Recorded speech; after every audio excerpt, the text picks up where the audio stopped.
harmonize the different areas of their lives by providing platforms for fellowship and networking to create experiences that empower, engage, and connect. Join with me to welcome Helen Arrey to the Richer Women's Festival. Welcome, Helen. Thank you. Thank you so much. It's such an honor to be here. And I'm so happy to be here. Thank you very much, the Richer Woman, for having me. So I'm going to be talking about financial planning and analysis. And we do not have so much time, so I'll delve right into it. Okay, so let's start with defining financial planning and analysis, right? So financial planning and analysis is a set of activities which involve planning, forecasting, budgeting, and analyzing. So we do this to support business decisions, but then it's not just about your business, right? You also do this at a personal level to enhance your financial wealth, be it of your business or for your individual life. So let's talk about the financial planning aspect first. What is financial planning? So financial planning is the process of building a long-term and short-term financial goals, building long and short-term vision, having a financial vision, and then building long and short-term goals that can support that vision. And, we can divide financial planning into 3 to 4 different aspects. Let's start with having a strategic plan. So financial planning and analysis begins with having a strategic plan. What does it mean to have a strategic plan? So it all begins with yourself, right? So you need to know, what is it I want for my life? What is the vision when it comes to money and to my finances? What is the vision I have? What do I want to achieve in the long term? 5 years from now, when I'm talking about my business or is in my personal life, when I look at my finances, what is that vision that I see? What is this thing that I'm trying to create? So it starts with having this overarching goal, and that's the strategic vision. That's your long-term plan. So that's the first one. And then you come now down to the tactical plan. Your tactical plan is a more short-term, it's a shorter-term plan, right? So when you have your overarching long-term goal, then you have your short-term goal.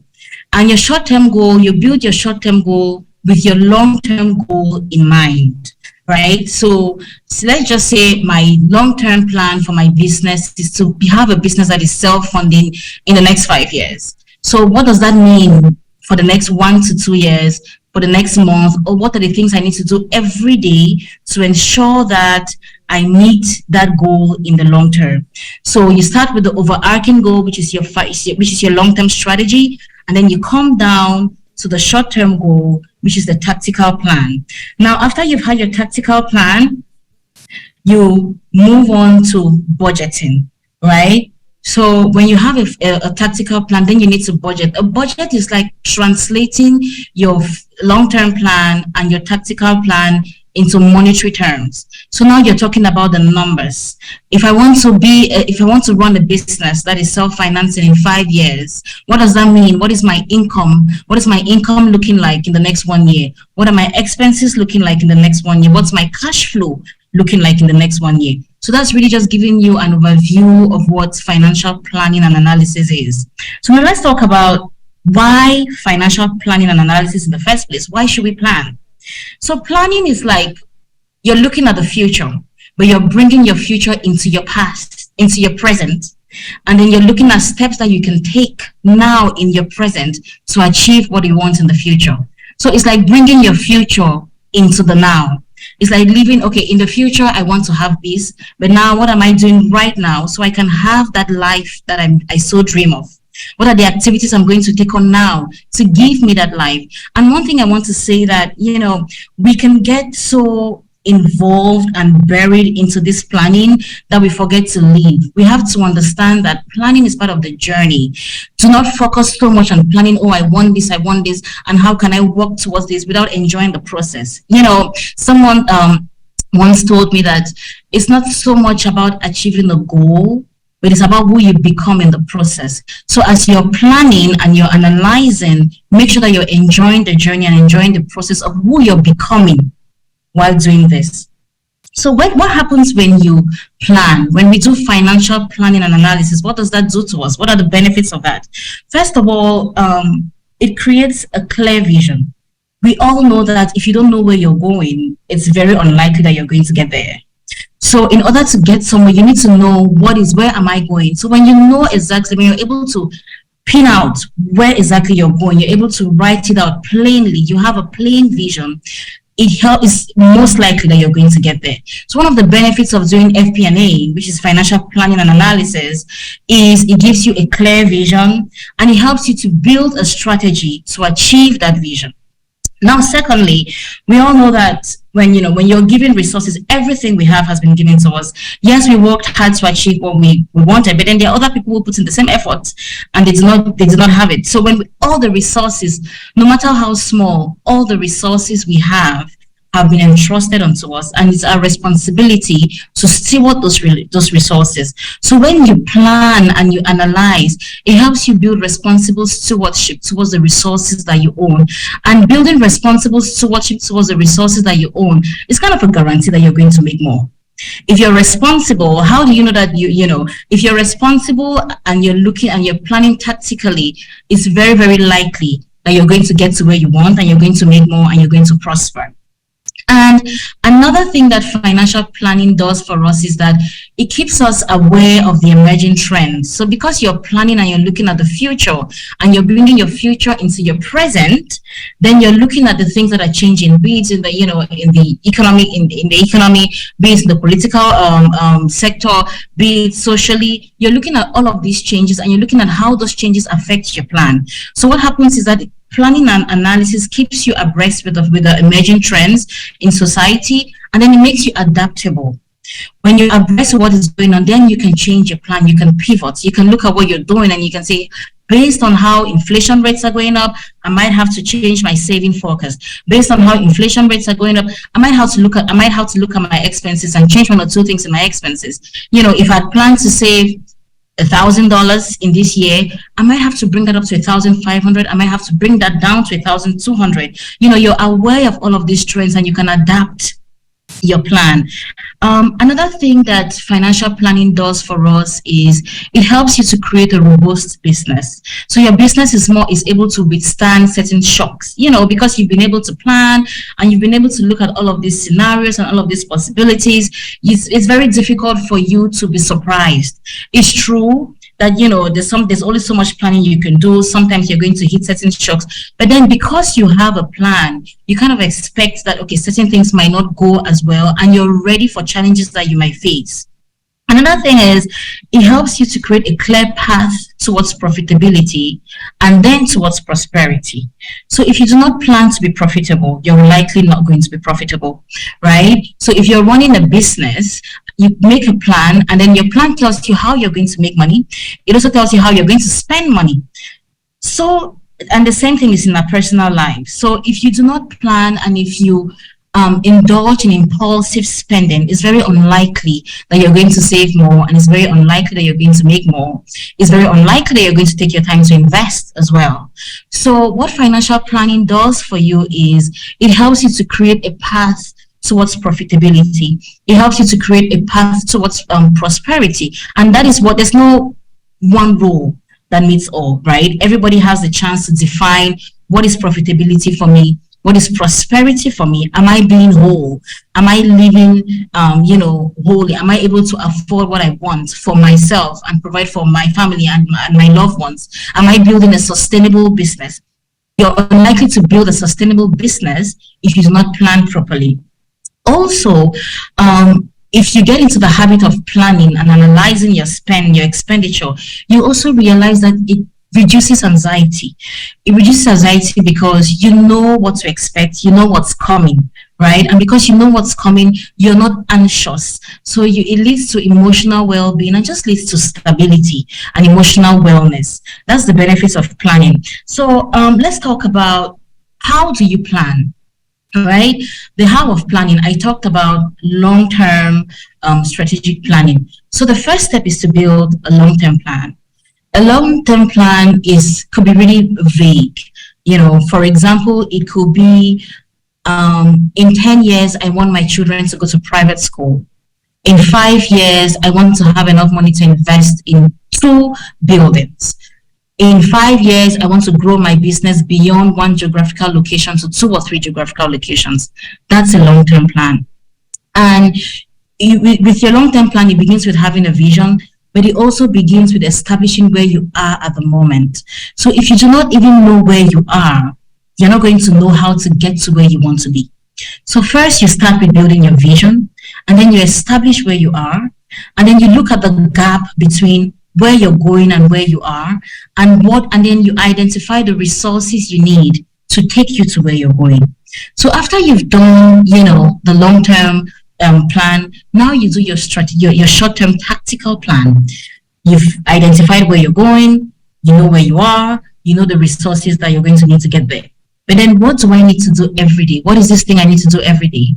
What is this thing I need to do every month? What is this thing I need to do every quarter? And finally, what is this thing I need to do every year to ensure that I get to where I am going? So you build a short-term plan with the long-term plan in mind. For example, I want my kids to go to private school in 5 years. It's going to cost me, I take a number, $200,000 to send my kids to private school. What does that mean in the short term? That means how much do I need to save? How much more money do I need to make? My current source of income, is it going to get me to where I'm going? If not, what is this other thing I can do? So if you find that it even makes you to be creative, because it's like, okay, if I have a job that pays me X and S amount, if I have to spend so and so every month, if I have to save so and so every month from that job, I'm probably not going to achieve this goal in 5 years. So that probably tells me that I need to look for alternative sources of income. So you see that having a plan forces you to be creative. It pushes you to go beyond what you even think you can achieve by yourself. So when you've done your long-term plan, you've done your short-term plan, now I talked about budgeting. So you now budget. You budget your expenses, you budget your income, you budget your cash flow, you budget your investments. You do not just we all try to encourage investments, but then you are not just going to get up and start investing, right? In a year, what I do, for example, is, I project my income for the entire year. And that's, based on the fact that I have a long-term plan, then I've made a short-term plan, and now I'm budgeting. So I project my income for an entire year. I project my expenses for an entire year. And I project my savings for the year. Okay, how much money, based on my level of income, how much money do I want to save? But then I don't also want to get so comfortable. I want to push myself a little bit. Okay, what can I do to ensure to generate multiple streams of income so I can save more? From the income I'm making, how much do I want to invest? Because, it's nice to have a plan for investment so that you're not also investing out of the blue. It's true that opportunities can come, but at least have a budget at the beginning of the year. Or what is it you're going to keep aside for your investments? What is it you're going to keep aside for your savings? What is it you're going to keep aside for your expenses?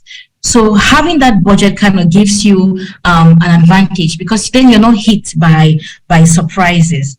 And another thing about budgeting is, I'm sure most of us know about having an emergency fund, because guess what? Things are going to happen. Things that you do not plan for are going to happen. We don't like it, but you might lose somebody. You might have a friend that loses somebody. You can experience a shock at your job and you're laid off. So you need to have an emergency budget, an emergency fund. And you can budget towards your emergency fund based on my loans right now, based on what I'm making right now. How much money do I want to put into my emergency fund every month? So that if somebody calls me in the middle of the year for something that is urgent, I don't need to go into my savings. I don't need to halt my investment plans, but then I have an emergency fund that I can go into to take money from, to invest to sow into these urgencies that can come up. Another thing that's really important is having a contingency plan. Sometimes we budget, but then stuff happens, right? Stuff happens and your plan will not always go like you wanted it to. It's very unlikely that your plan goes the way you want it to. So, you should have a contingency plan. A contingency plan could be a plan B. You could have a plan B, and it's okay to have a plan C. Remember not to get too overwhelmed in the process. Enjoy the journey. Enjoy who you're becoming as you're doing your budgets and you're making your plans. Have a contingency plan. And translate your contingency plan should not just be words, right? See how you can translate your contingency plan into numbers. For example, I plan to do an investment in a piece of land that's is projected to cost about $100,000 or $50,000. I have a contingency plan will be, what if that doesn't go well? What if the person decides to sell higher? What if their other competitors are willing to give higher? What is the value of that land? So my contingency plan will be, okay, if that doesn't go well, I can do this. Maybe I choose not to invest in the land. I can have something else that I choose to invest in. I can have a buffer to go up, to go higher, or I could choose to do something completely different, but build a contingency plan. Do not rely on the plan A only. So we've talked about, strategic planning. We've talked about tactical planning. We've talked about budgeting. Now we come to analyzing. So planning is one thing. You've planned, you've created a budget. You now know what you want to do. Now you need to take time to monitor, to track, and to control. And two words a very wise person said to me once is, in life, we need to know prioritize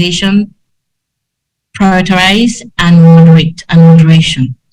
So in tracking, you look at your daily expenses. Say you made a plan for your expenses. I plan that every month I'm going to spend $1,000 on all of my minor expenses. Every month now I track. It can seem burdensome to track your expenses, but then I can assure you that tracking your expenses as part of financial planning and analysis has long-term benefits for you. So you track your expenses, you monitor your expenses, and you control your expenses. Okay, so another thing you have to do in analyzing and pivoting is that you have to gain a comprehensive understanding of your environment. So you need to know that it's not when you're running a business or even in your personal life, there are things that happen in the external, in the macroeconomics that is going to affect the way you run your business. It's going to affect your daily lives, and you need to take into considerations how that changes your plan. So, okay, let's take an example. I had planned that I'm going to spend $1,500 on all of my utilities. But then, if I look at the state of the economy, I see that prices are rising, gas prices are going up. At the beginning of the year, my plan was to spend $500, but because I'm tracking my expenses, by the time I get to January or February or March, I realize that, I'm spending more. Why am I spending more? Is it because of my personal spending habits, or is it because of something that's happening that's out of my control? So something in the external, right? And you need to think about these external factors and how they affect your plan, and then adjust your plan. So in planning, you have to be ready to pivot at every moment, because the truth is things are not going to always go the way you want. So how can I pivot? How do I change that plan? And then one thing you need to do also is take note of wastage. When you're tracking your expenses, it helps you to identify where are the waste areas. So let's say you're looking at your bank statement at the end of the month, analyzing your expenses and tracking, you're looking at your bank statement, and you see, I have all of these subscriptions that I'm not even using, so that can be an area for saving for me. I could, get rid of all of those because it's not serving me. Also, monitor your performance. I had planned to save $1,000 this month. What did I do? What stopped me from saving that $1,000? Is my saving realistic? We have to also, what this planning does for us is, you need to make sure that you're not building castles in the air, right? So that's why your goals must be smart, because I can plan to save $1,000, but then if I'm making only $1,500, then I know that it's probably not realistic to save $1,000 every month. Okay, so how do I now make sure that my plan is consistent with my reality? But then not forgetting to challenge myself to go beyond that. And challenging myself means that, okay, if I want to make more, it just means that I can probably do more. There are things that I can do. I can start a small business, and I can, also ensure that I have balance. Starting a small business, but then not jeopardizing the quality of my life. Always ensure that I'm creating balance so that, I'm prospering. We want to, the richer woman is all about, gaining prosperity for women, wholeness. You don't want to prosper on one side financially and then make your health suffer. So you need to ensure that, we're striving to achieve that balance. So that's really, it's about financial planning. And to close, I'm going to leave us with this. Our goals, it's one thing to have goals, but then we need to have a plan to achieve those goals, and we must believe in the plan. If you do not believe in your plan, it's unlikely that you're going to achieve the plan. It's unlikely you're going to achieve your goals. We need to have a fervent belief in our plan. We need to make sure that our plans are realistic, and we need to vigorously take action on our plan. If we plan properly, if we work fervently and we believe in our plan and we take action, then we're probably most likely going to succeed. Thank you very, very much for having me. It's been an honor.